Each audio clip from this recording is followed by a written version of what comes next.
fait pas ce qu'on te demande, t'es incapable de, etc., etc. Parce qu'encore une fois, les parents à bout de force peuvent avoir ce genre de commentaires-là. Pas validé, il faut signaler à nos auditeurs que ça ne veut pas dire que ça a été cherché et non validé. Ça veut dire que ça n'a pas été recherché parce qu'on ne valide que ce qu'on cherche. Et donc là, ça n'a pas été recherché dans ce sens-là et donc on n'a pas d'infos, mais ça pourrait être le cas. Donc c'est une hypothèse à valider.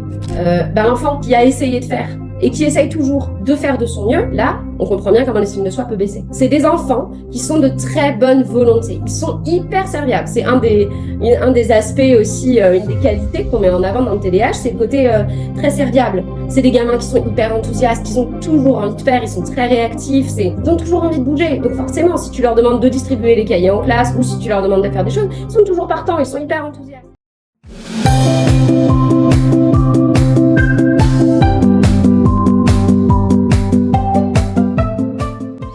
Dans ce 3e épisode de la série de podcasts dédiée à la psychote sur ma chaîne Psychoté. Et j'ai le grand plaisir de recevoir Audrey Ims. Audrey Ims, bonjour.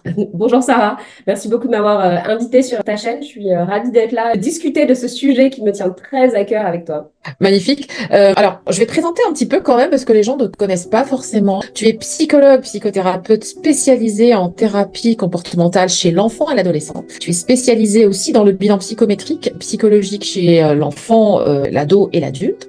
Et tu es également superviseur en TCC. Je rappelle, thérapie comportementale et cognitive, je ne le répéterai jamais assez. Tu es cofondatrice et directrice de AHJ Thérapie, qui est un organisme de formation et une maison d'édition autour des TCC. Tu es également formatrice TCC en psychologie enfant-ado. Tu es chargée de cours à l'université Paris 8 et à l'IED. Tu es intervenante également à l'École nationale de magistrature et tu es co-autrice de plusieurs manuels en TCC. Alors notamment psychoéducation du TCC, apprivoiser les TCC, TCC dépression, TCC et addiction à l'alcool, le bilan psychologique chez l'adulte, chez AJ Édition, qui est orienté pour les psychologues et neuropsychologues. On est bien d'accord? Oui, alors psychologue, neuropsychologue ou en tout cas tous les professionnels qui souhaitent se former à la TCC pour devenir psychothérapeute TCC. C'est vraiment notre cœur de cible, c'est les psychologues qui veulent se former en TCC. Merci pour cette précision. Et en plus, tu as co-écrit, tu as été co-autrice aussi, tu as participé à l'ouvrage Évaluer et traiter les troubles psychologiques chez l'enfant et l'adolescent pour la collection Les Ateliers du praticien chez Duno. Tu as également fait partie du comité de relecture des troubles neurodéveloppementaux versant TDAH, TDAH qui veut dire, c'est le sujet du jour, hein, troubles déficitaires en attention avec ou sans hyperactivité, qui sortira courant 2024 et c'était une demande de la Haute Autorité de Santé. Tout à fait. Eh bien, nous démarrons sans transition, justement, le TDAH, trouble déficitaire de l'attention et hyperactivité, qui est devenu un terme très usuel chez les enfants ados, depuis un moment déjà, mais c'est aussi devenu depuis un moment aussi le quotidien un petit peu des enseignants, c'est les retours que j'ai. Peut-on, avant de plonger dans les méandres du TDAH, définir de façon simple et accessible et vulgarisée, qu'est-ce que c'est d'un point de vue neurologique? Qu'est-ce que tu peux nous dire sur le TDAH? Alors, merci beaucoup Sarah. Très simplement, le TDAH, comme son acronyme l'indique, c'est le trouble du déficit de l'attention avec ou sans hyperactivité. Je précise avec ou sans hyperactivité parce qu'on va voir tout à l'heure qu'on n'a pas toujours l'impulsivité et l'hyperactivité dans le TDAH. On peut avoir que le versant inattentif. Pour te présenter ou pour présenter de façon assez simple, le TDAH, c'est un diagnostic qui va être posé quand un enfant va avoir des difficultés d'attention ou des difficultés en lien avec l'hyperactivité. Donc l'hyperactivité, c'est l'agitation motrice, mais l'hyperactivité, elle est jamais seule. Il y a toujours de l'impulsivité. L'impulsivité, c'est le fait de faire les choses avant même de s'être rendu compte qu'on les avait faites. C'est je ne peux pas m'empêcher de. Et tu peux avoir 3 types de diagnostics dans le TDAH.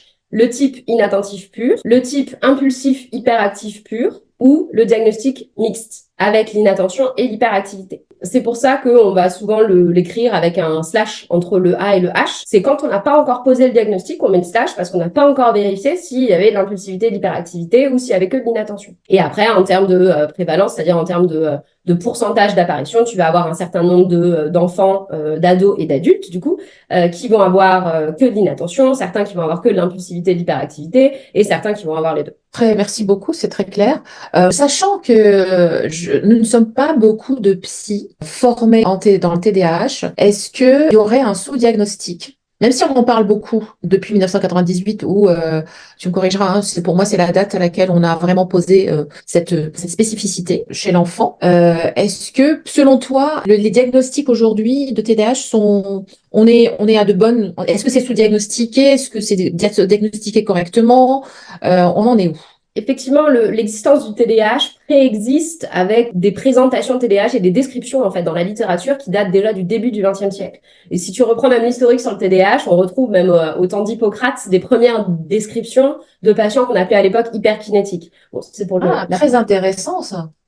mais effectivement, il y a des descriptions de ce type de fonctionnement cognitif atypique, parce que c'est de ça dont on parle, depuis le début du XXe siècle. Ce qu'il faut savoir dans le TDAH, en premier lieu, c'est que c'est ce qu'on appelle un trouble du neurodéveloppement. Ça veut dire qu'on est avec. On reviendra probablement sur les facteurs étiologiques tout à l'heure, plus en détail. Alors, étiologique veut dire quoi? Étiologique, c'est qu'est-ce qui est l'origine du TDAH, d'où ça vient en fait. Pourquoi, d'où ça vient?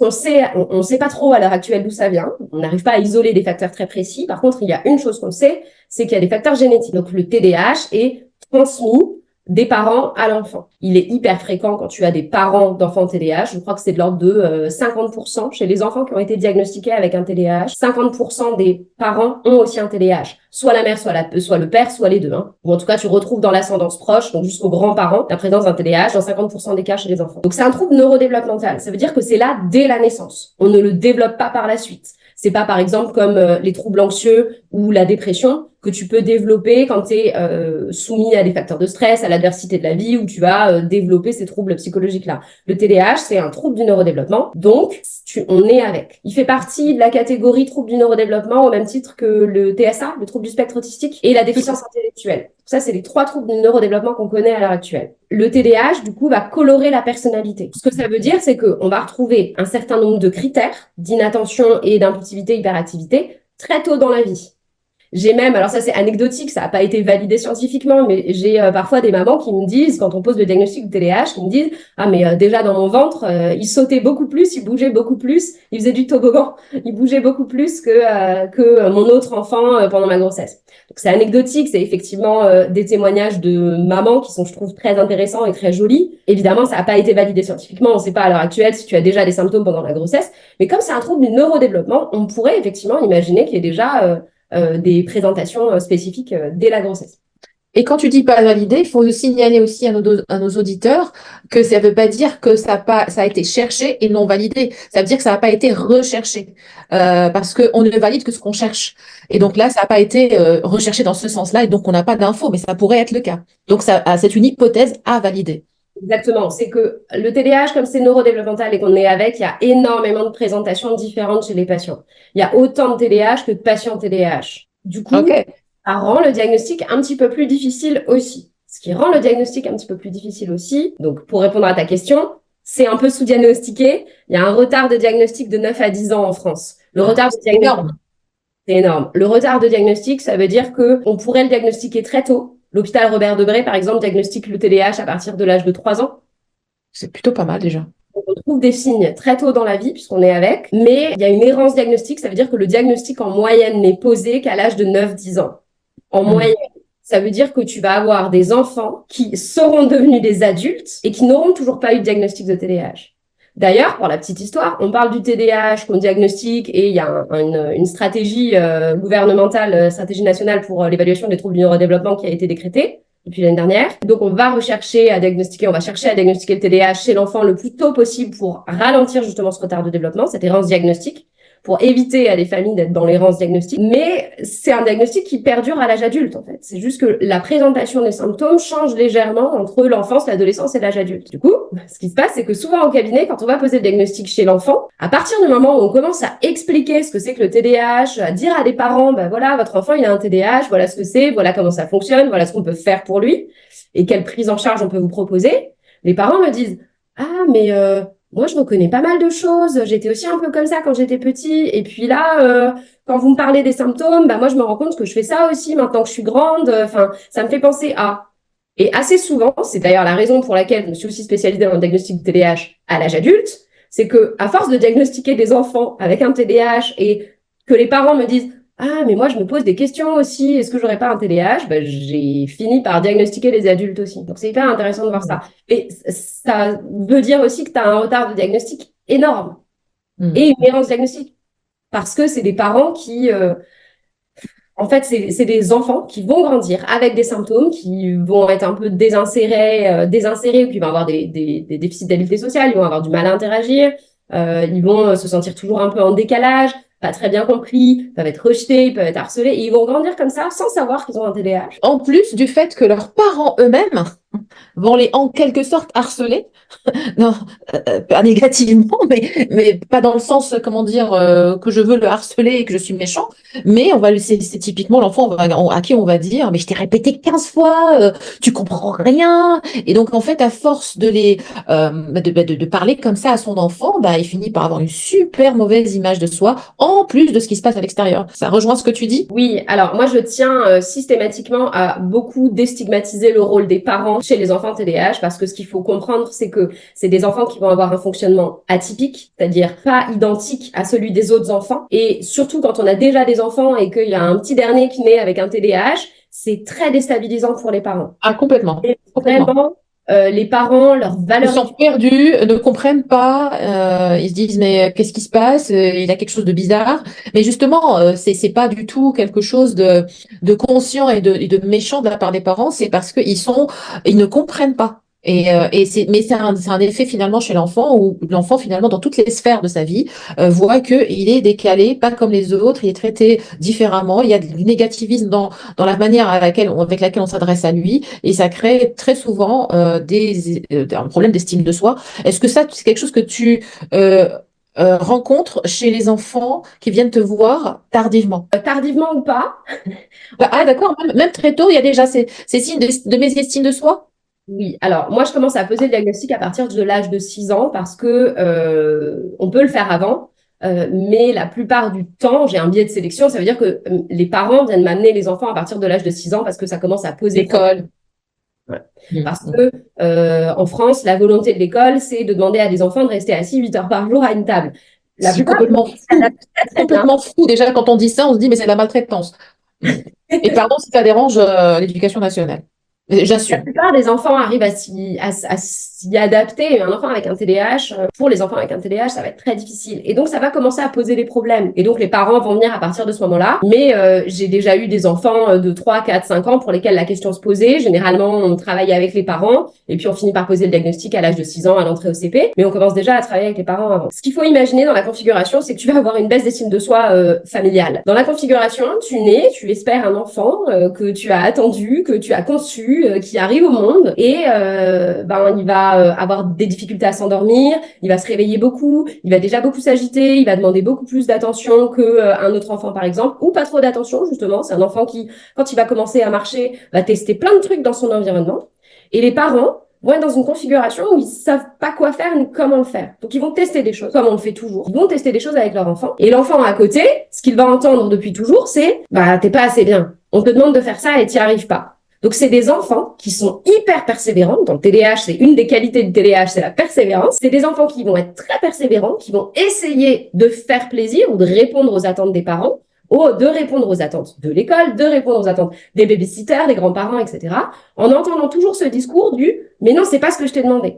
Par exemple, quand tu demandes à un enfant, allez, 7-8 ans, tu lui demandes d'aller prendre sa douche tout seul. Tu lui demandes d'aller prendre sa douche, tu lui as dit d'aller prendre sa douche, il te dit oui, oui, maman, j'y vais. Et en fait, une demi-heure plus tard, tu le retrouves sur son lit en train de lire une BD, il est encore habillé, il a enlevé une chaussette, elle traîne par terre, et puis il a un demi-pull, un demi-bras dans le pull, etc. Ça, quand ça arrive une fois, tu rigoles, tu dis, bah dis donc, tu t'es perdu en route, etc. Mais quand ça arrive dans tous les domaines de la vie, à la maison, à l'école, dans les activités extrascolaires, tous les jours, au bout d'un moment, quand tu es un parent, Bah, ça rend fou. tu passes ton temps à répéter. Sauf que l'enfant TDAH, ce qui se passe dans sa tête, c'est quoi? C'est au moment où tu lui dis va prendre ta douche, il a entendu, il se dit ok, je vais prendre ma douche. Et il y va. Dans sa tête, il y va vraiment. Sauf qu'à un moment, au moment où il va dans sa chambre pour prendre son pyjama, Il croise un truc. il croise un truc. Il va dans sa chambre prendre son pyjama, il va se dire oh, j'ai pas terminé ma BD. Du coup, il prend la BD, il prend le pyjama en même temps, il commence à lire la BD, puis à un moment, il y a un truc qui le happe complètement. Et son cerveau va être tout entier absorbé par ce qu'il est en train de lire. Pourquoi? Parce que dans le TDAH, on parle souvent d'inattention, en fait, mais en réalité, il s'agit plus d'une dysrégulation attentionnelle. C'est-à-dire que tu vas avoir des moments de distractibilité, des moments où tu es complètement perdu dans l'espace, où tu n'arrives plus à focaliser ton attention, et des moments d'hyperfocalisation. Souvent, les parents vont te dire non, mais en fait, il n'a pas un TDAH, il peut pas avoir d'inattention. Quand il est concentré sur son Lego ou sur son dessin, je peux l'appeler 10 fois par son nom, il ne m'entend pas. Donc, c'est une alternance d'hyperfocalisation et Voilà. d'inattention. Ouais. Souvent, on pense que parce que l'enfant, il y a une personne, on parle de trouble attentionnel, veut dire qu'elle est incapable de poser son attention sur quelque chose. Et c'est très important cette notion parce que les gens qui nous entendent, qui savent pas, et même des psys qui sont en formation, ont besoin de savoir que justement, c'est pas parce qu'un enfant hyper focalise sur quelque chose, un jeu vidéo, une BD, quelque chose qui lui prend complètement son attention. Et justement, ça fait partie de la problématique de l'attention, c'est qu'on n'est pas capable de déposer son attention pour voir ce qui se passe à côté, justement. Donc, l'hyperfocalisation fait partie du diagnostic, c'est ce que tu soulignes. Et je trouve ça très important à souligner pour ceux qui nous écoutent. Pour en revenir du coup à l'exemple du petit garçon qui doit aller prendre sa douche et reste perdu dans sa BD, c'est un enfant qui à la base a très très envie de faire plaisir. Il a très très envie de respecter la règle. Pourquoi? Un enfant respecte la règle parce qu'il a peur, par corollaire, de décevoir ses parents, que ses parents l'aiment plus, qu'ils s'occupent plus de lui, etc. Ça, c'est des peurs d'enfant, en fait. On est complètement dépendant, quand on est enfant, on est complètement dépendant de nos parents et de notre environnement pour survivre. Donc, on est câblé d'une certaine manière, je le vulgarise à outrance, hein, mais on est câblé d'une certaine manière pour répondre aux attentes des personnes, de nos figures d'attachement, donc des personnes qui s'occupent de nous, en l'occurrence les parents. Donc l'enfant, tu penses bien que quand il dit oui, je vais prendre ma douche, je suis super motivé pour aller prendre ma douche, et que entre-temps, en fait, il est happé par autre chose, qu'il n'y est en fait vraiment pour rien, parce que c'est son cerveau qui va se concentrer sur autre chose, et que sa maman arrive, qu'elle lui a demandé 10 fois d'aller prendre sa douche dans la soirée, ou son père arrive, il lui a demandé 10 fois d'aller prendre sa douche dans la soirée, et que ben là, il explose en lui disant mais tu n'écoutes jamais rien, mais tu ne fais pas ce qu'on te demande, t'es incapable de, etc., etc. Parce qu'encore une fois, les parents à bout de force peuvent avoir ce genre de commentaires-là. L'enfant qui a essayé de faire et qui essaye toujours de faire de son mieux, là, on comprend bien comment l'estime de soi peut baisser. C'est des enfants qui sont de très bonne volonté. Ils sont hyper serviables. C'est un des aspects aussi, une des qualités qu'on met en avant dans le TDAH, c'est le côté très serviable. C'est des gamins qui sont hyper enthousiastes, ils ont toujours envie de faire, ils sont très réactifs, ils ont toujours envie de bouger. Donc forcément, si tu leur demandes de distribuer les cahiers en classe ou si tu leur demandes de faire des choses, ils sont toujours partants, ils sont hyper enthousiastes. Mais du coup, chez des enfants hyper partants, hyper enthousiastes, quand tu leur dis, bah non, c'est jamais assez bien, et là, t'as pas fait, et là, t'as pas fait, et là, t'as pas fait, parce que dans les faits, c'est ce qui se passe, hein, c'est ce qu'on observe de l'extérieur, bah, c'est des enfants qui, au bout d'un moment, laissent tomber. Et après, tu as plusieurs possibilités.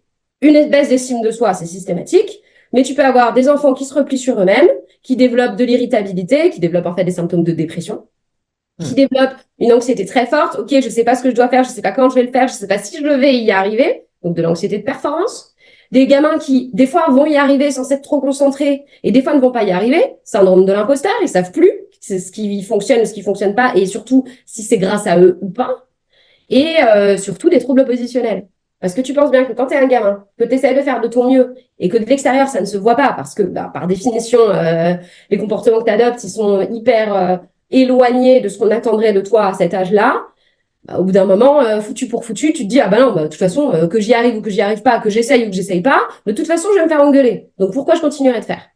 Et c'est là qu'on voit les troubles oppositionnels et c'est en fait dans les cas les plus fréquents finalement, chez les enfants assez jeunes, c'est souvent la raison pour laquelle les parents viennent consulter. Soit le trouble oppositionnel avec provocation, soit les difficultés scolaires. D'ailleurs, sans faire de généralité, mais c'est souvent plutôt sur les troubles oppositionnels, c'est souvent plutôt les parents des garçons qui viennent consulter. Et sur les problèmes scolaires, l'inattention à l'école, c'est plutôt les parents des filles qui viennent consulter. Tu sais pourquoi il y a cette différence ou pas? Alors moi, non, absolument pas. Parce qu'il y a un enfant opposant, je le comprends très très bien. Mais pourquoi c'est des garçons? Je sais pas. Après, peut-être que le garçon opposant est beaucoup plus avec le chromosome Y est plus dynamique et c'est plus violent. Il va shooter, il va casser des trucs, il va s'opposer de façon très énergique et donc ça va être tellement envahissant pour les parents qui se sentent dans le désarroi et donc du coup, est-ce que c'est ça? Et les filles, pourquoi la scolarité qui interpelle? Je sais pas du tout. Est-ce que c'est pas plutôt le trouble d'attention qui domine chez les filles ou qui est plus envahissant? Ça, c'est une question que je me pose. Hein. Je n'ai pas la réponse. Alors, c'est une question qui est très intéressante et très importante. Et je pense qu'il faut y répondre de façon assez précise. On observe souvent des différences de présentation clinique. Quand je parle de présentation clinique, c'est vraiment ce qu'on observe chez les enfants qui vont avoir un TDAH. Je parle des enfants, mais bien sûr, on extrapole aux adolescents et aux adultes.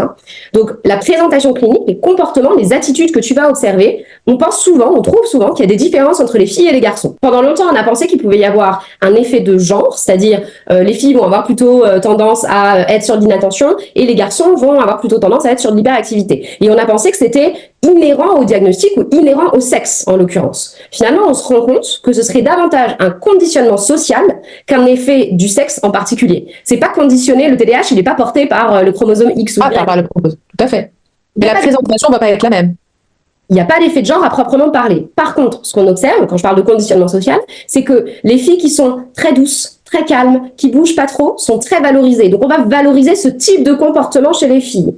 De renforcer, on va dire. Voilà, c'est renforcé. Et du coup, on va observer plus souvent des présentations inattentives chez les filles. Donc, des filles qui vont être un peu plus dans la lune, qui vont être un peu plus distraites, qui vont regarder à droite, à gauche, en tout cas à l'école. Parce qu'à la maison, quand elles rentrent, elles peuvent exploser parce qu'elles se sont forcées à se tenir toute la journée. Oui. Les garçons, on a plus tendance à renforcer ou à valoriser, ou en tout cas, sans le valoriser ou le renforcer, mais à accepter des comportements qu'on va appeler externalisés, par opposition aux comportements internalisés. On va valoriser, ou en tout cas, on va mieux accepter que les garçons soient en colère ou agités, etc.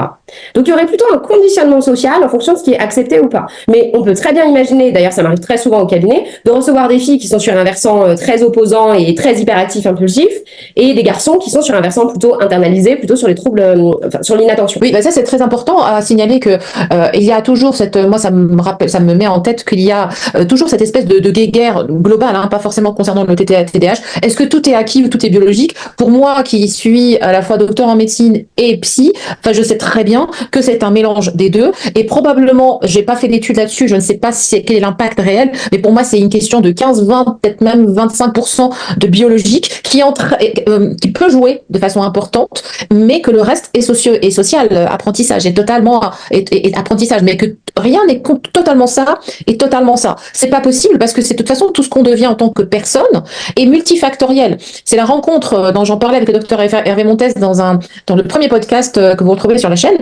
justement de comment naît la personnalité, et on voit bien qu'il y a le caractère est inné, la personnalité est acquise. Mais est acquise comment? C'est la rencontre entre ce que j'apprends chez moi, ce que mes gènes, etc., avec le monde. Et comment j'interagis avec le monde. C'est ça qui fait la personnalité. Et quand on a un TDAH, je vois pas pourquoi ce serait différent. Ce n'est pas du tout différent. C'est vraiment l'environnement. Et quand je parle d'environnement, c'est l'environnement au sens très large. C'est les parents, c'est l'éducation des parents, c'est des valeurs, c'est des conditions sociales. Les frères et sœurs, la fratrie, les cousins, tout ce qui est extérieur. Les copains, extrascolaires ou pas, l'environnement va avoir une influence non négligeable. Alors, l'environnement ne peut pas créer un TDAH. Tu vas avoir un TDAH. Très bien de le préciser. Avec. Tu le disais au début, c'est neurodéveloppemental. On ne développe pas un TDAH comme ça. Tu le disais, ça c'est important de le repréciser. On n'acquiert pas un TDAH, c'est pas comme une maladie qu'on attrape. Par contre, les facteurs environnementaux vont conditionner la présentation du TDAH. Si tu es avec des parents qui ont un diagnostic de TDAH qui a été posé ou qui, juste intuitivement, reconnaissent chez leur enfant des fonctionnements que eux ont eus, ils peuvent être capables d'offrir à leur enfant ce que eux n'ont pas eu en termes éducatifs et de très bien comprendre que leur enfant a besoin de bouger, de s'agiter. Ils vont l'inscrire à plein d'activités extrascolaires parce que c'est ce qui va les aider, etc.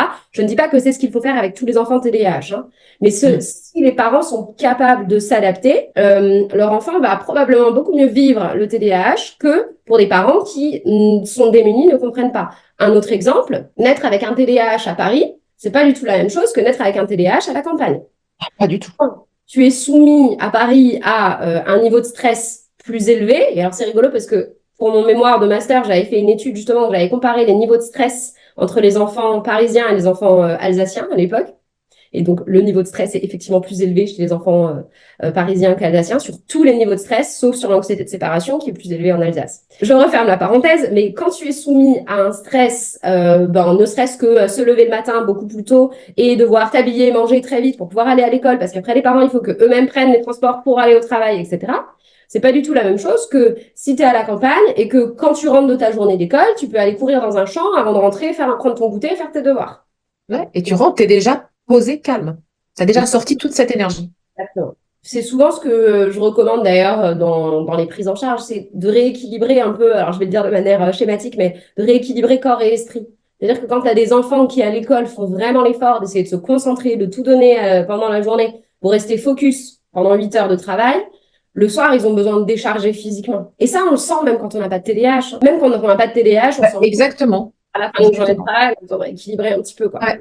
C'est super ce que tu dis parce que ça peut nous donner une indication de à quel point ça peut être une souffrance pour eux quand nous, on sait comment, après une journée de travail, quand on n'a pas TDAH déjà, comment peut être sous pression le soir et on a besoin de, voilà, on est plus fatigable, on est plus irritable, etc. Imaginons qu'est-ce que ça peut faire pour un enfant TDAH qui n'a pas encore en plus les cognitions pour prendre du recul, le machin, il n'a pas tout ce qu'il faut pour gérer ça et le parent comprend pas. Après, le parent, moi, je suis comme toi, j'aime pas stigmatiser parce que le parent est lui-même soumis à tellement de normes sociales modernes, à une modernité qui impose des standards, des conditions de la parentalité, et, des obligations et des contraintes pour le parent que bah, lui-même, il est sous pression et il demande, et on lui demande en plus d'être un super parent, super éducateur, alors que personne ne va à l'école des parents. J'ai cru comprendre que ça existait à Paris.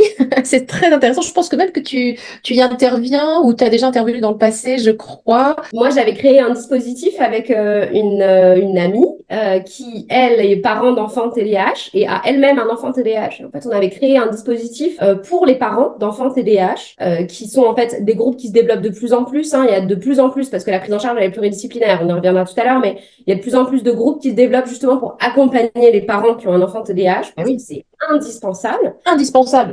C'était un groupe où on faisait beaucoup de psychoéducation. Enfin, c'était un groupe où on faisait de la psychoéducation. Donc, sur le versant psychologique, c'est moi qui faisais la psychoéducation. La psychoéducation, c'est expliquer ce que c'est que le TDAH, comment ça fonctionne et donner des outils pour arriver à faire avec. Et mon amie Aline, du coup, qui, elle, a un TDAH et un enfant TDAH, qui donnait, en fait, sa version elle avait la position de parent expert, en fait. Expert au sens Hmm. que Oui, donc, elle le vit, elle l'a vécu. Et ça, c'est des dispositifs qui ont prouvé leur efficacité, les patients. ah oui, oui. Donc, Ah on oui, a les fait pères aidants, c'est absolument important dans plein de pathologies, dans plein de troubles. Et il n'y a pas de raison, au contraire, que ça soit différent dans le TDAH. Les pères aidants, c'est super important et ça doit être développé. Je pense qu'il y a une vraie prise de conscience là-dessus. Alors, super intéressant.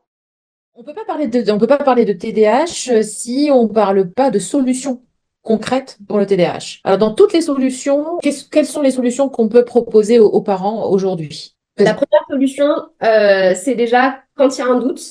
Généralement, c'est les parents qui sont les mieux placés pour savoir s'il y a des symptômes de TDAH ou pas. Donc, si les parents ont un doute, la première chose à faire, c'est d'aller vérifier avec un professionnel compétent qui connaît le TDAH. Et, si besoin est, de poser un diagnostic. Ça, c'est la première chose qui va aider. Alors, je ne peux pas m'empêcher de faire un petit highlight sur qui connaît le TDAH. Parce que il y a tellement, il y a même des hein, psychiatres, qui disent que le TDAH n'existe pas. Ah oui, Ah oui. Et parce que j'ai déjà reçu des parents qui nous disent, bah, on ne sait plus à quel sens vouer, c'est un psychiatre qui m'a dit ça n'existe pas, c'est une invention.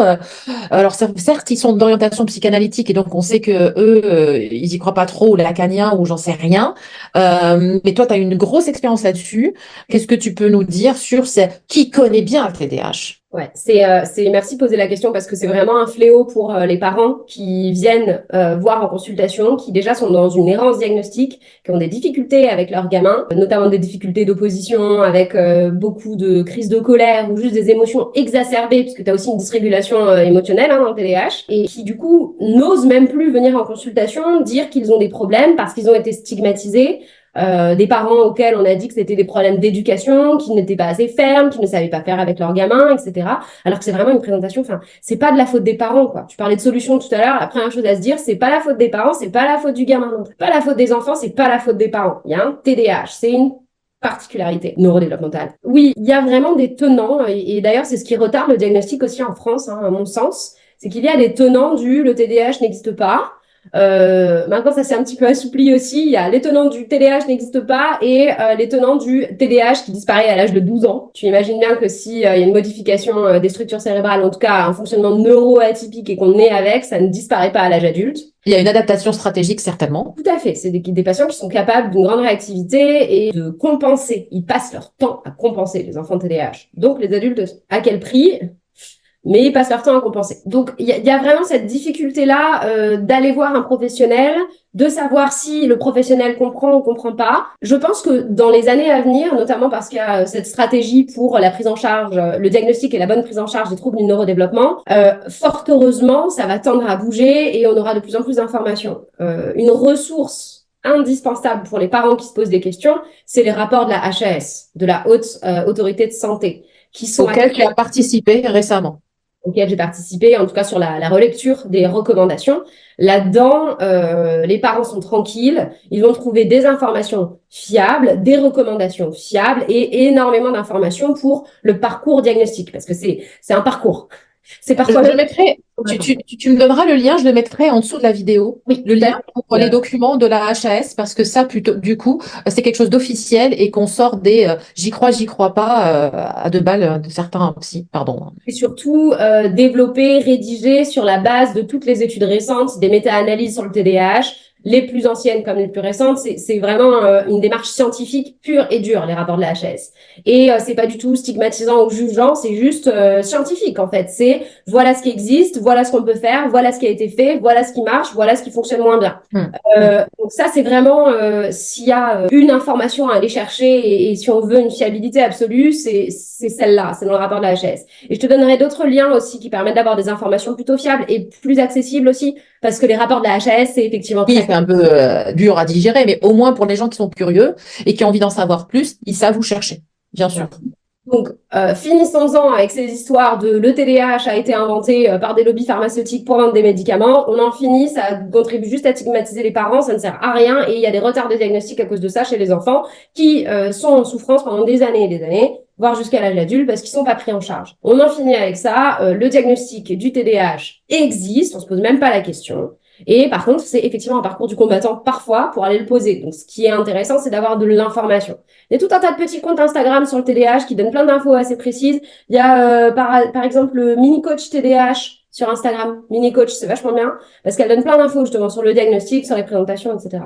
Le diagnostic du TDAH. D'ailleurs, dans les recommandations de la HAS, depuis le rapport qui sera publié en 2024, il doit obligatoirement être posé par un médecin. Les psychologues peuvent faire, ou les neuropsychologues peuvent faire la démarche de bilan diagnostique qui est absolument indispensable pour connaître les capacités, les compétences, les fragilités, les particularités cognitives. D'ailleurs, tu dis peut-être, mais en fait, c'est toujours eux qui font le travail.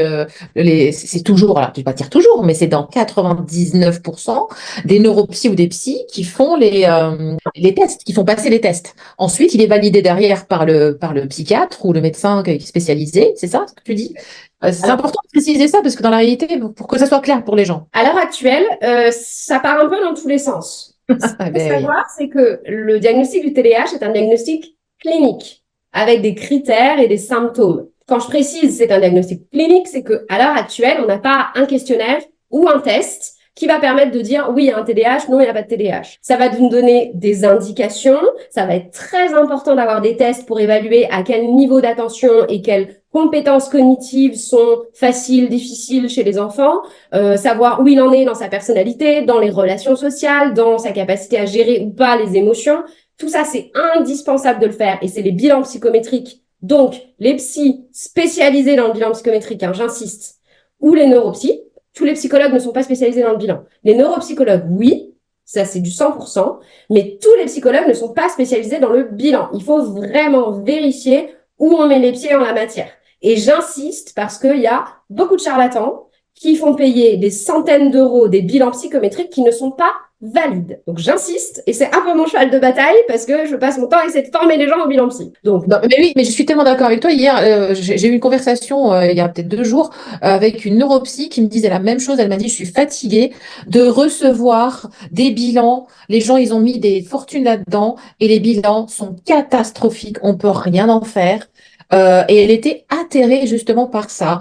C'est comme il y a une manne d'argent là-dedans, je trouve ça très très très malhonnête de profiter comme ça de la détresse des parents, et les parents qui savent pas faire la différence en fait. Donc c'est important que tu mettes le point là-dessus, parce que peut-être que parce que ce podcast aidera à éclairer certains. Et alors, il y a un moyen très simple de savoir, hein. Si on va chez un psychologue qui nous fait payer des centaines d'euros à un bilan et qui vous dit non, non, mais c'est bon, moi je pose le diagnostic, il n'y a pas besoin de le valider par un médecin, c'est faux. Il n'y a que les médecins à l'heure actuelle spécialisés dans le TDAH qui sont habilités à poser un diagnostic de TDAH. Donc on fait une exploration avec le bilan, mais en définitive, il faut que ce soit un pédopsychiatre ou un neuropédiatre ou un pédiatre spécialisé dans le diagnostic du TDAH qui fasse un certificat médical pour dire oui, il y a un diagnostic de TDAH. En tant que psychologue ou neuropsychologue, nous ne sommes pas habilités à poser officiellement le diagnostic. On a la compétence de faire des hypothèses diagnostiques et de poser un diagnostic sur la base des bilans psychométriques, mais il faut qu'il soit entériné par un pédopsychiatre, un pédiatre ou un neuropédiatre qui connaît.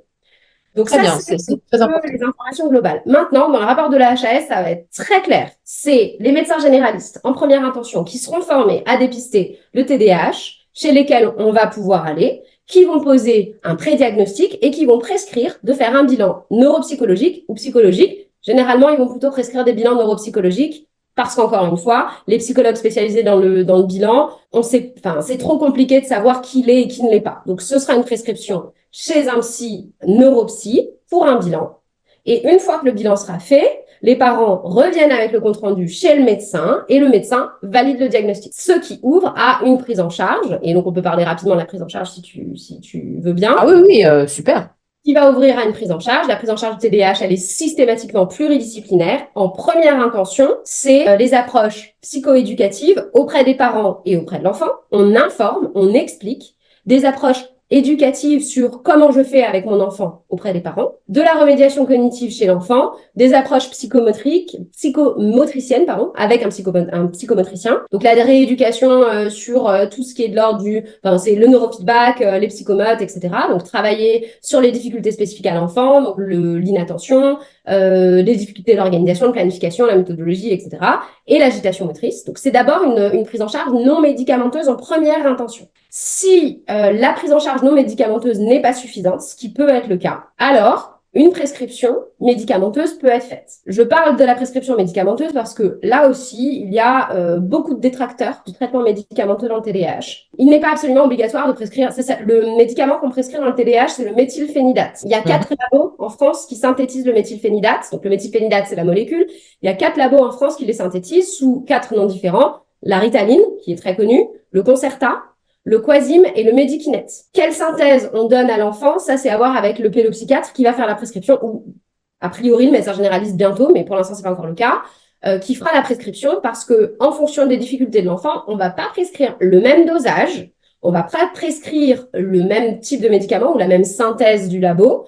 Et donc ça, c'est vraiment l'adaptation de la posologie et du traitement, c'est à voir avec le psychiatre. En lien avec les parents, en lien avec l'enfant toujours. Donc, la prescription de méthylphénidate peut être beaucoup décriée, généralement par les mêmes détracteurs que ceux qui disent qu'on met les enfants sous médicaments pour qu'ils soient plus calmes. Le méthylphénidate n'agit pas sur l'agitation motrice à proprement parler. Elle agit sur l'inattention. La conséquence, c'est que si on arrive à se poser dans sa tête, on arrive à se poser dans son corps. Donc, effectivement, les enfants qui vont avoir du méthylphénidate vont arriver à mieux se focaliser, ou en tout cas de façon plus constante, et ils vont avoir besoin de fournir moins d'efforts intellectuels, cognitifs en fait, pour arriver à se concentrer. Du coup, ils seront moins agités. Mais on donne pas le méthylphénidate pour calmer l'agitation motrice. Ça marche pas comme ça. C'est pas le méthylphénidate qui calme pas l'hyperactivité. C'est super important cette nuance que tu fais, parce que il y a des parents qui viennent avec l'idée que ça y est, il va se calmer, il va être comme son frère ou comme sa sœur. D'ailleurs, j'adore ces espèces de ces comparaisons que font les parents. S'il vous plaît, parents, si vous êtes là, arrêtez de comparer. La meilleure façon de rendre quelqu'un misérable, c'est de le comparer ou de se comparer. Donc déjà, essayer de sortir de ça, ça serait pas mal. Mais en fait, ils ont l'impression que leur enfant va juste se calmer, et quand ils voient que ça se calme pas comme ils imaginent, ils ont l'impression que ça ne fonctionne pas. Donc c'est important de préciser ça. Ouais, en fait, le médicament n'est pas un traitement dans le TDAH. Enfin, on guérit pas du TDAH, en fait. C'est une Voilà.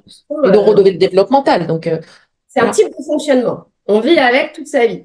Par contre, les approches thérapeutiques non médicamenteuses vont permettre de développer des façons d'être au monde, aux autres, à soi-même, qui vont permettre de diminuer l'impact des comportements qu'on a dans le TDAH sur la vie en général, la scolarité, les parents, le cadre familial, etc. Mais parfois, pour pouvoir se concentrer suffisamment longtemps et arriver à canaliser son agitation motrice, on peut avoir besoin d'un médicament. Mais le médicament, c'est un effet on-off. Ça veut dire que l'enfant le prend le matin, à 16 heures, c'est fini. Donc à 16 heures, il redevient le petit enfant agité du matin. Et d'ailleurs, ça, c'est hyper impressionnant parce que les enfants sont capables de te dire « Ah, là, le méthylphénidate arrête de faire effet. » Alors, ils disent pas le méthylphénidate. Extraordinaire. Oui, ils disent pas ça, mais ils disent médicament. Ouais. Ils disent, bah, mon médicament, il arrête de faire effet. Ils le savent à l'instant T. Les parents aussi, hein, ils voient quand, quand Le switch. Ouais. Mais c'est vraiment un effet on-off. C'est vraiment pour venir soutenir les approches thérapeutiques. Et alors, souvent, moi, je recommande aux parents qui se posent beaucoup de questions et qui me disent, bah, je sais pas si médicament ou pas. Ma recommandation à moi, en règle générale, c'est de leur dire, tant que ça pose pas de problème à l'école et tant que vous arrivez à gérer à la maison, j'aurais tendance à dire, on commence par les approches thérapeutiques. Et après, on fait le point. Si par contre, ça commence à remettre en question la scolarité ou l'équilibre familial au point que les parents sont à deux doigts de divorcer, c'est quand même près de 30% des parents qui divorcent avant l'âge de 8 ans chez les enfants TDAH. Hein. Donc, si ça remet en question, si ça remet en question l'équilibre familial, ou si ça peut remettre en question la qualité de la scolarité des enfants, alors ça peut valoir la peine de se poser la question. En discutant avec un pédopsychiatre qui connaît son métier, qui connaît en tout cas le TDAH, pas son métier, mais le TDAH, là, effectivement, on a des informations probantes. Je rebondis sur ce que tu disais par rapport au pourcentage de parents qui peuvent se séparer. C'est dû à quoi, selon toi? C'est par rapport à la dissonance éducative, ils sont pas d'accord sur la façon d'éduquer, ou qu'ils sont épuisés, ou que tout ça joue ensemble. Tu peux nous en dire un mot?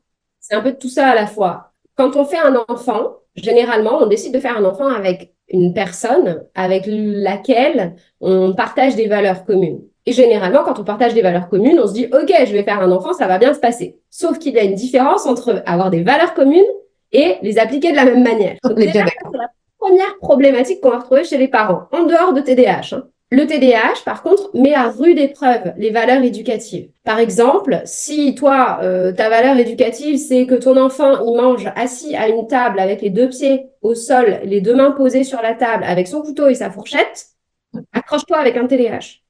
On va y arriver, hein. Le TDAH va finir par y arriver. Mais par contre, il va falloir le faire de façon ultra progressive, step by step, une marche après l'autre. C'est d'abord, je demande à mon enfant de rester assis 5 minutes, c'est déjà pas mal. Ou alors, oui. Un autre exemple, l'exemple des entraînement. L'exemple des devoirs. Merveilleux l'exemple des devoirs. C'est celui qui revient le plus souvent. Ouais. Si tu attends d'un enfant, si pour toi, un enfant ne peut apprendre qu'en étant assis à son bureau, en restant concentré pendant, allez, un enfant de 8 ans, 10 ans, une demi-heure d'affilée, impossible. C'est mort. Les parents qui vont se dire, OK, mais si mon enfant, il commence à réviser sa poésie en étant la tête à l'envers sur le canapé, jamais il va l'apprendre. C'est pas vrai. Un des conseils que je peux donner, tu me demandais les solutions pratiques rapides, c'est observer votre enfant, regardez ce qui marche. Parce que c'est des enfants qui sont très créatifs, mais qui, comme ils passent leur temps à compenser aussi, arrivent très bien à trouver leurs propres solutions. Si un enfant se met la tête vers le bas pour réviser sa leçon d'histoire et que ça marche, laissez-le faire. On garde. Mais voilà, donc les divergences éducatives entre les parents peuvent venir poser problème et générer des dissensions dans le couple, mais ça c'est le cas même chez les parents d'enfants qui n'ont pas de TDAH. Enfin, neurotypique, on va dire. Et puis aussi, il y a un truc, hein, c'est que quand on éduque un enfant, on a tendance à lui donner une consigne ou une règle une fois. Et penser que c'est bon, il va l'intégrer à vie. Et si ça marche pas, on se dit, ah, c'était pas la bonne consigne, c'était pas la bonne manière de faire, je teste autre chose. Tester 5 fois dans le TDAH. Chez un enfant qui n'a pas de TDAH, 3 fois, ça peut suffire. On teste 3 fois une méthode avant de changer de méthode. Chez l'enfant avec un TDAH, on teste 5 ou 6 fois parce qu'il faut répéter davantage. Et la répétition, d'ailleurs, aussi est épuisante chez les parents. Donc effectivement, cet épuisement-là, on retrouve, j'ai pas le chiffre en tête, mais par contre, les parents d'enfants TDAH sont plus à risque de burn-out parental que la moyenne des parents. Plutôt aussi. Ouais, plutôt aussi. Et donc du coup, c'est tous ces facteurs-là, et c'est surtout l'incompréhension, parce qu'au final, quand on essaye de faire des choses avec un enfant que ça marche pas, que son conjoint ou sa conjointe essaye de faire des choses avec l'enfant que ça marche pas non plus, qu'on a l'impression d'avoir testé toutes les solutions, généralement, on finit par se bouffer le nez entre parents pour éviter de bouffer le nez de l'enfant, quoi. Bon, généralement, on bouffe un peu le nez de l'enfant aussi au passage. Mais donc, du coup, c'est tout ça qui met les choses à rude épreuve et on a beau avoir les mêmes valeurs à la base, c'est épuisant. C'est épuisant de devoir répéter, de devoir faire tout le temps, tout le temps, tout le temps, tout le temps. Et c'est ce qui peut mener justement au divorce. Ouais, et tu disais donc c'était 30%, c'est une étude canadienne, c'est ça? C'est en France, on n'a pas de chiffres, c'est ça? À l'heure actuelle, on n'a pas de chiffres en France. En tout cas, moi, j'ai pas trouvé d'études récentes qui évaluent le taux de divorce. Mais on a une étude canadienne de 2008, hein, donc ça date un petit peu quand même. Je pense qu'il Il y n'y a a pas que peut-être ça. d'autres études Source depuis. plus Oui, proche. c'est 26%, 26% des parents d'enfants TDAH se séparent avant l'âge de 8 ans chez l'enfant. Ah, Donc, c'est si on prend énorme. le retard diagnostique de tout à l'heure, en fait, il se Ouais, sépare avant que le diagnostic soit posé. que ce soit posé, évidemment. Si je peux donner une recommandation aux parents, c'est si ça commence à être vraiment trop tendu, allez consulter un psy avant de vous séparer. Eh oui, la base. Je pense qu'il n'y a pas un petit TDAH. Ouais, ouais, ouais, tout à fait. Non, mais en plus, le travail de couple en dehors du TDAH, même quand on n'a pas d'enfant, c'est quelque chose d'assez fondamental.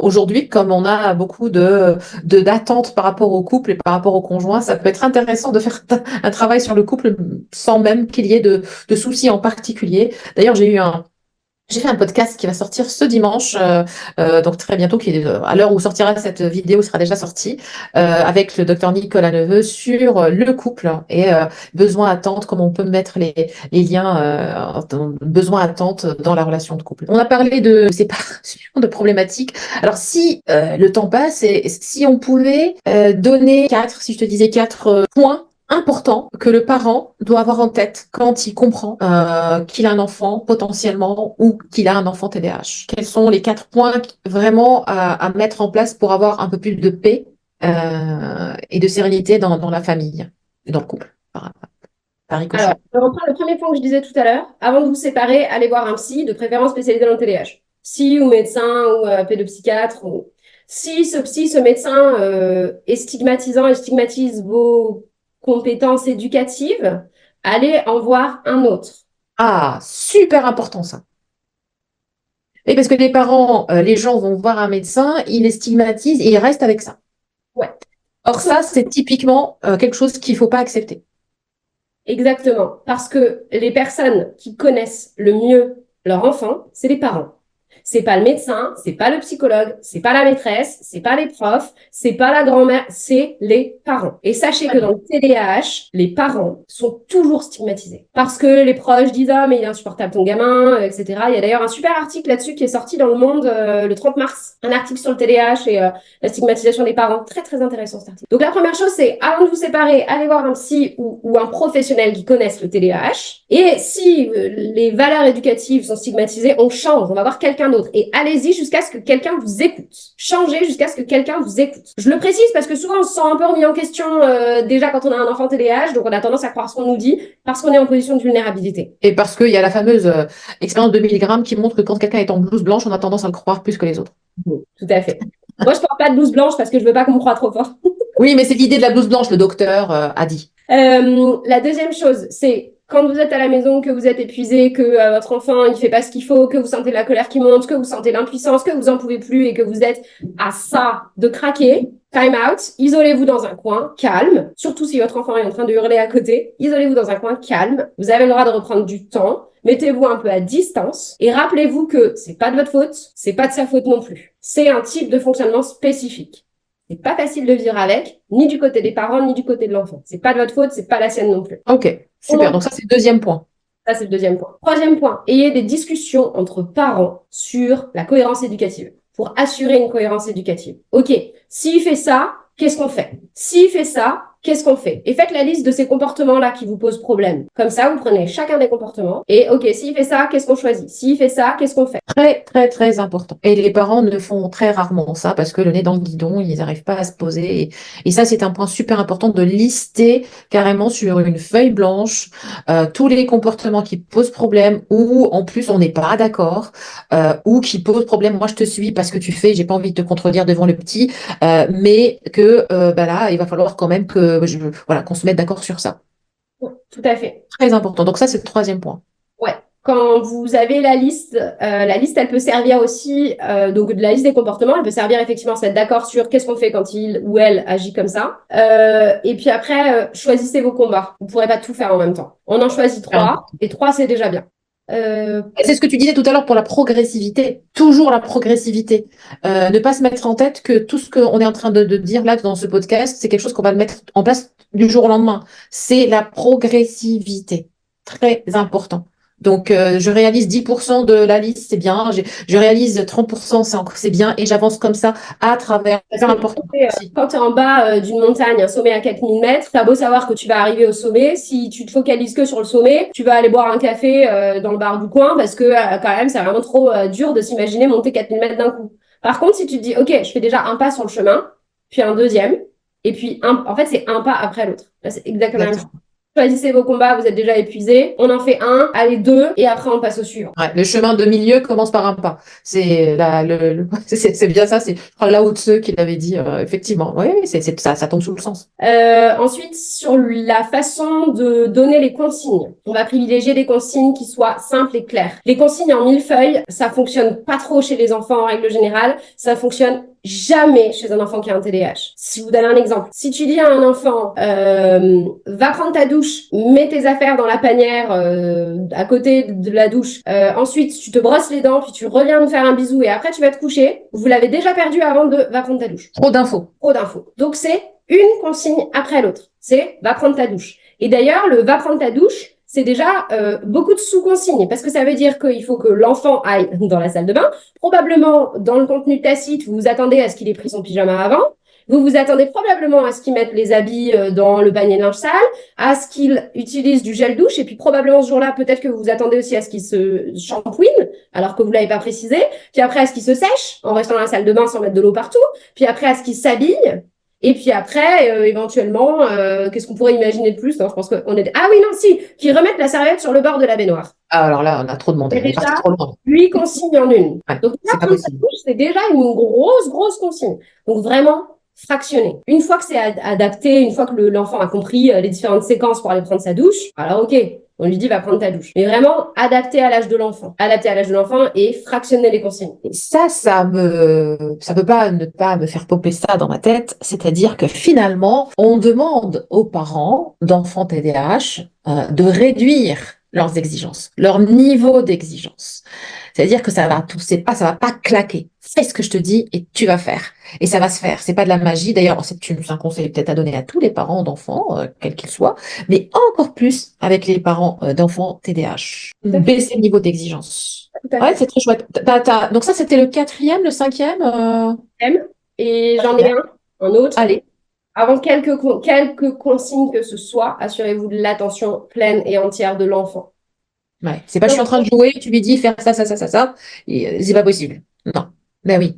Ben Déjà, oui. c'est un truc très simple, hein. Le prénom, la présence physique à côté de l'enfant, être à côté de l'enfant, si possible se mettre à sa hauteur et s'assurer qu'il est bien en train de vous regarder dans les yeux. Prénom, présence physique à sa hauteur. Et là, on donne une consigne. Autre astuce, quand on donne une consigne, j'en ai plein en fait, des petites solutions, mais autre astuce, quand on donne une consigne, s'assurer que l'enfant a bien compris. Très simple. Ok, est-ce que tu peux me reformuler ce que je viens de te dire? Ou juste, qu'est-ce que je t'ai demandé de faire tout de suite? De mettre ma fourchette dans le lave-vaisselle. Ok, c'est bon, je te laisse faire maintenant. Super. Parce que ça prend du temps au départ, mais en fait, c'est du temps de gagner pour la suite parce que l'enfant va apprendre les séquences.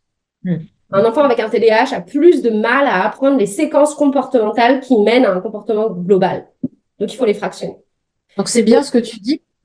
Ça veut dire qu'il faut encourager les parents d'enfants, de les rassurer sur le fait qu'il y aura beaucoup d'efforts à faire au départ pour un gain de temps par la suite et un gain aussi du lien parent-enfant qui est souvent perdu entre les parents et l'enfant TDAH alors que les parents ont tout donné, se sont éclatés, sont épuisés et en fait ça n'a rien donné et en fait l'idée c'est de justement leur dire ça va être du boulot au départ, mais vous allez voir que vous allez gagner après et vous allez retrouver votre enfant à vie et vous n'allez pas avoir comment dire, de qu'on appelle ça, de la rupture du lien avec l'enfant par la suite, parce qu'après, l'enfant va se souvenir de quoi? Il va se souvenir des moments où on l'a dénigré, où on n'a pas valorisé ce qu'il faisait, où on l'a même insulté, ou alors et dénigré. Donc, c'est très important ce point-là. Et la dernière chose que je voudrais dire, qui est un petit peu plus sous forme de le mot de la fin, c'est que les enfants TDAH ne sont pas des enfants bêtes. C'est encore beaucoup un feedback qu'on leur fait, un retour qu'on leur fait, c'est que ce sont des enfants bêtes. Ce n'est pas parce qu'ils fonctionnent différemment qu'ils sont bêtes. Et au contraire, il y a beaucoup d'inventeurs de génie qui ont un TDAH. Il suffit de chercher inventeurs célèbres qui ont un TDAH parce qu'en fait, c'est des personnes qui ont énormément de créativité et qui ont une capacité à faire des liens entre les choses, qu'elles soient abstraites ou concrètes, qui confèrent une originalité de la pensée énorme. Ils ont beaucoup d'imagination, ils sont très créatifs, très réactifs. Je le disais tout à l'heure, toujours très enthousiastes, toujours prêts à faire des choses, donc à faire plaisir, très solidaires, hypersensibles, donc capables de s'engager pour des causes. Et en fait, finalement, la plupart des adultes qui ont un TDAH moi je finis par voir au cabinet, c'est des adultes qui ont créé leur boîte, inventé des choses, qui sont hyper créatifs. Donc il y a vraiment énormément de qualité. Et je voulais vraiment le dire et insister sur ce point, parce que quand on parle de TDAH, forcément, on focalise toujours sur ce qui ne va pas. Alors qu'un enfant avec un TDAH, c'est des qualités à n'en plus finir. Mais c'est très chouette que tu finisses sur ça et que même si je pense qu'on aurait plein de choses à dire et à faire sur le TDAH et puis tu as plein d'idées. En plus, tu travailles là-dedans et dans ta pratique, ça fait partie de ta pratique en tant que clinicienne. Donc, en fait, c'est important que tu mettes le doigt sur les qualités et le potentiel créatif que peut avoir cet enfant. Et ça me fait revenir au début du podcast où on parlait que c'était neurodéveloppemental. Et c'est là où on voit que certes neurodéveloppemental, mais si associé à des parents et un entourage éducatif qui sait pas faire, parce qu'il n'a pas appris à faire, et parce qu'il ne, c'est naturellement, il sait pas faire, personne ne sait faire, il n'a pas appris à faire, et ben, en fonction de cette rencontre-là, ça donnera quelqu'un de super créatif ou quelqu'un qui va très mal finir, malheureusement. Ça peut effectivement être le cas. Et c'est pour ça que moi, je milite pour le diagnostic précoce. Et je pense que c'est aussi pour ça qu'il y a des plans de prise en charge qui sont mis en place au niveau gouvernemental et des recommandations de bonnes pratiques. Parce que plus tôt on pose un diagnostic chez l'enfant, meilleure sera sa trajectoire développementale. Super. Mais écoutez, merci beaucoup, Audrey Ims, pour toutes ces informations et cette richesse que tu as pu apporter concernant l'enfant TDAH. Je remercie tous ceux qui nous ont suivis jusque-là et je rappelle que tous les mois, il y a un podcast avec un invité de marque, un VIP. Aujourd'hui, c'était toi. Je rappelle qu'il y a eu un podcast sur la personnalité et sur le couple et que il y a d'autres podcasts et d'autres sujets prévu sur la question. À très bientôt. Merci beaucoup. Merci de m'avoir invité, Sarah. C'était très, très chouette de ta part. C'était très enrichissant. J'ai même appris plein de choses. Merci beaucoup. Au revoir.